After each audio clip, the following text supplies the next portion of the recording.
Hey guys, I'm taking some training today, hence the orange shirt, but I wanted to talk to you about something that's really important, and that's how we handle emotionally charged situations in our family, right? So, because I think it's a real opportunity to use those charged emotions as a signal to respond skillfully rather than to attack or defend. And I'm going to use something happened with my daughter this week as an example of how I did this, and it worked out really well.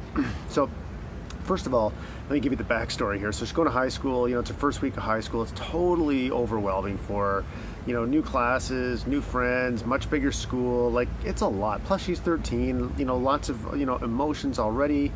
So it's a very, very charged situation for her. And pretty much, I think every day, except for the first day, she came home and at some point during the evening was basically bawling, right? Because she's overwhelmed. And it's just, like I said, it's a very emotionally charged thing. So on Thursday night, I think it was, or maybe it was Friday. Yeah, it was Thursday night. She, it was like 10 o'clock at night. She hadn't fallen asleep yet, and she was just bawling. So I'll be honest with you.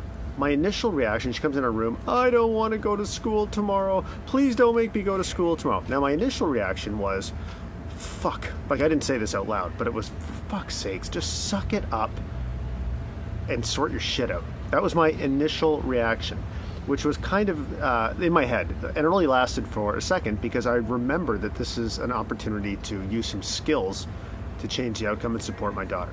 So anger, the first thing I did was just immediately let go of the anger, because the anger, when you're angry, it precludes you from being curious. Like, if I'm angry at her, I have no real interest in understanding what's going on with her, right? Because I just don't. So I let go of that. I let go of any judgment I had about the situation, because that doesn't serve me well. Now, there's three things that I want you to consider. Okay, three ways I could have handled it, really. The first one is to validate the invalid. So that would mean, she says, I don't want to go to school. Please don't make me go to school. She's crying about it. For me to validate the invalid, that would be me telling her, oh, it's okay, honey. Listen, I know you're super upset, and you don't have to go to school tomorrow. I know it's really overwhelming for you right now, okay? I mean, honestly, we all know what lesson that would teach her. So that's validating the invalid, because the desire not to go to school, that's invalid. Now, the other thing I could have done was I could have invalidated the valid, which means her emotion of feeling completely overwhelmed and like scared and not knowing what to do, and like, that's a perfectly valid emotion to have. Who am I to say it's not? She's feeling it. It's valid, right? So, but what I could have said was, listen, suck it up. You need to manage this shit better. This is your life now. Deal with it, okay? Now, invalidating somebody's emotion, that would be me trying to control what she's feeling and how long she's feeling it, or how long she's feeling her emotion, right? Because I'm telling her, I hear what you're feeling. I want you to feel a different way. Those kind of invalidating experiences can be very, very damaging for somebody, especially a kid. Very damaging, especially if it gets into a pattern. Because what it would have taught her, if I had said, listen, suck it up, stop crying, blah, blah, blah, she may have stopped crying. She probably would have stopped crying, but she would have felt shame. And when she got quiet and was feelings of shame, then I would have gone up to her and I would have validated her. I would have said, oh, okay, see, now you sorted it out, that's good. And what she would have learned was that the feelings associated with shame, get her my approval. So that's the last thing I want to do. So what I did was I validated the valid. And then when we both understood each other, we moved to problem solving. So how did I validate the valid? I validated that her feelings. So I said, oh my God, yeah, listen, I get that it is so overwhelming. There's all these new things. I remember exactly how you felt when I went to high school. It can be brutal for the first few weeks, trying to make friends and remember who's who and where to go, and like working new teachers, new expectations. I get it, man. And so that immediately created a connection between us, and it calmed her down. And then I said, now listen though, I get that you're feeling that way, but not going to school is not an option. So,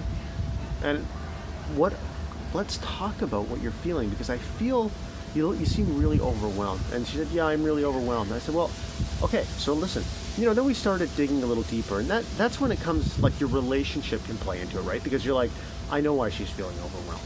she's feeling overwhelmed because she's a fear of not doing well, not getting our approval. She's afraid if she doesn't do well in school, we're going to take her out of competitive cheerleading. She's like, there's a bunch of things under there. So we just slowly worked on some very gentle problem solving. Anyways, it turned out, as we kind of peeled back the onion, it turned out what the thing was she didn't understand how to do her math homework. That was actually what triggered the whole thing. But when people are in emotionally charged situations, they don't give an accurate emotional response. So she's freaking out and she's feeling like overwhelmed and she's crying, like big time crying.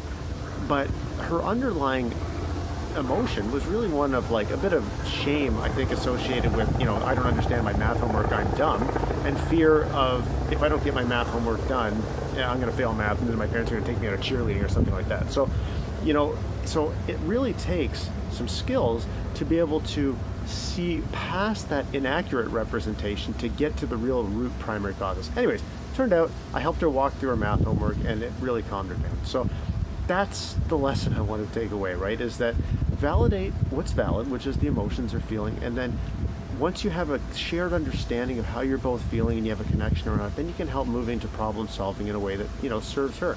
But it's not my job to invalidate her feelings. In fact, that's one of the worst things a parent can do. But the main lesson is, boys, and I'm sorry this has taken so long, the main lesson is emotionally charged situations are an opportunity or a signal for us to be skillful in our relationships, okay? And then the last thing is anger precludes you from being curious, okay? So great. I love being part of this community. You guys all know that. I hope you found this valuable because I think it's really important. Just some extra skills, extra context to think about when, sometimes the emotions get charged and we can fall back, have some more ammo or weapons in our weapons store to fall back on. Okay, guys, have a great day.